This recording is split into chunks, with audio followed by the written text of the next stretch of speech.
ஆண்டவராகிய இயேசு கிறிஸ்து சொல்றாரு, பாவம் செய்கிறவன் பாவத்துக்கு அடிமையா இருக்கிறான். குடியில விழுந்தவங்க அந்த குடியில இருந்து மீண்டு எடுக்க முடியல. அவங்கள ஒண்ணு விளையாட்டா போய் ஆரம்பிச்சிடுறாங்க, ஆனா அந்த குடியில இருந்து வெளியே வர முடியாத ஒரு நிலைமை. அதுல இருந்து மீண்டு வரணும்னு அவன் முயற்சி பண்றான், முடியல. விளையாட்ட ஆரம்பிச்ச அந்த விஷயம் வெளியே வர முடியாத ஒரு நிலைமையில தள்ளப்பட்டு துன்பத்துக்கு அடிமையாகி அவன் சம்பாதிக்கிற அந்த பணத்தெல்லாம் எடுத்துட்டு போயிட்டு ஒயின் ஷாப்ல கொடுத்துட்டு கடைசியில் அவனுக்கு வீட்டில் எடுத்துன்னு போய் கொடுக்கறது ஒரு சொற்ப பணம் தான். பார்த்தீங்கன்னா அந்த குடும்பம் கஷ்டப்பட்டு கொண்டிருக்கும். இதுல தன்னுடைய உழைப்பு காலையிலேருந்து சாயந்தரம் வரைக்கும் அவன் உழைக்கிறான், கடினமாக உழைக்கிறான். உழைச்சி அந்த பணத்தை தூக்கின்னு போய் ஒயின் ஷாப்ல கொடுத்துட்டு வரான். என்னங்க பிரயோஜனம்?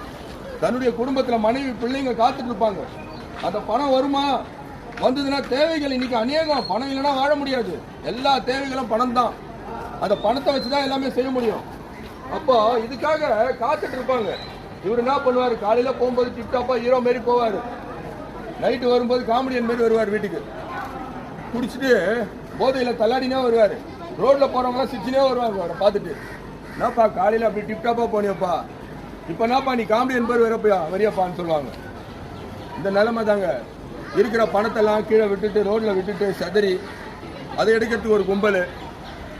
இன்னைக்கு உழைக்கிற பணத்தெல்லாம் வீணாக்கிறதுக்கு என்ன காரணம்? இதுல லாபமா? கொஞ்சம் சிந்திச்சு பாருங்க. குடியினால எந்த லாபமும் கிடையாது. பாத்தீங்கன்னா போதைன்ற ஒரு வஸ்துல பாத்தீங்கன்னா கஞ்சா இன்னைக்கு தலைவிரிட்டு ஆடி கொண்டிருக்குது.